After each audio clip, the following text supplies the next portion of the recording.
এই তীব্র গরমে আমি আমার সংসারের কাজগুলো যে নিয়মে বা যেভাবে করে থাকি সেগুলোই আপনাদের সঙ্গে শেয়ার করব। আসসালামু আলাইকুম, বাংলাদেশি ব্লগার মম মিতু চ্যানেল থেকে আমি মিতু বলছি। আশা করছি যে যেখান থেকে আজকের ভিডিওটা দেখছেন বা দেখবেন সবাই আল্লাহর রহমতে ভালো আছেন, সুস্থ আছেন। আলহামদুলিল্লাহ আমরা সবাই ভালো আছি।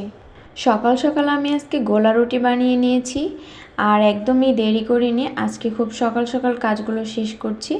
যখনই আমি রুটিগুলো বানাচ্ছিলাম তখনই মাছটা ভিজিয়ে রেখেছিলাম, আগে থেকে কি রান্না করব সেগুলো আর কি প্রিপারেশন নিয়ে রাখছিলাম।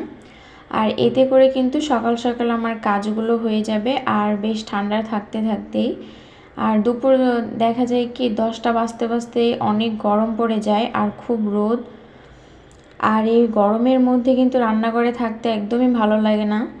আর তার কারণেই তাড়াতাড়ি আমি কাজগুলো আজকে শেষ করছি।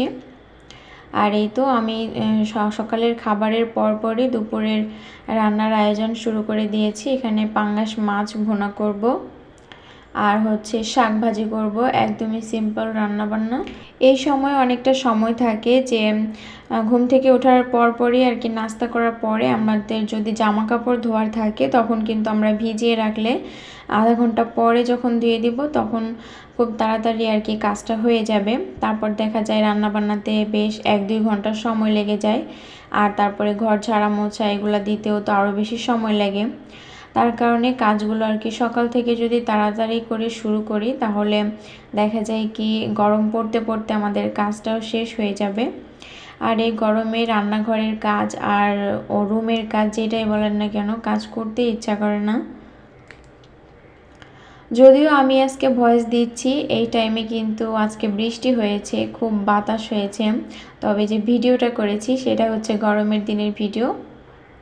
তো গরমে কিভাবে আর কি কাজগুলোকে সহজে তাড়াতাড়ি করে নিলাম সেগুলোই শেয়ার করছি।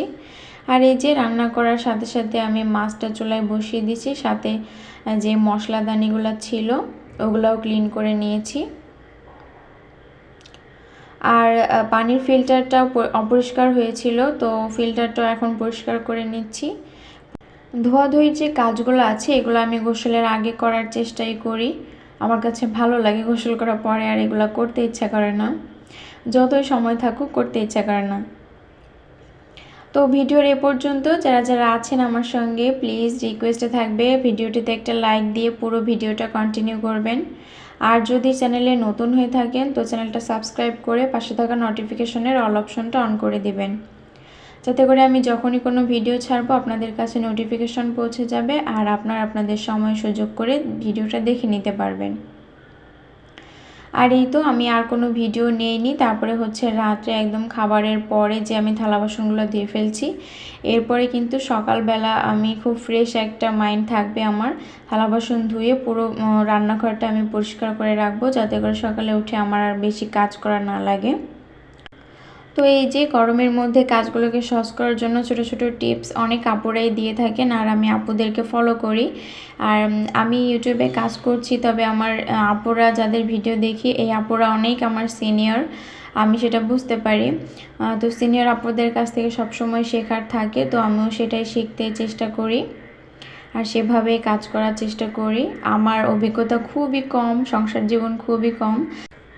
আচ্ছা, আমি তাড়াতাড়ি করে আজকে ভয়েস দিচ্ছি কারণ সাইডে খুব ব্যাং ডাকতেছিল, তো এই ডাকটা শুনতে নিশ্চয়ই ভালো লাগবে না। আর এই তো সবশেষে আমি গরমে ঠান্ডা পানি খাওয়ার জন্য বোতল ভরে পানি রেখে দিলাম ফ্রিজে। আর আজকের ভিডিওটা এ পর্যন্ত রাখছি। সবাই ভালো থাকবেন, সুস্থ থাকবেন। আল্লাহ হাফেজ, আসসালামু আলাইকুম।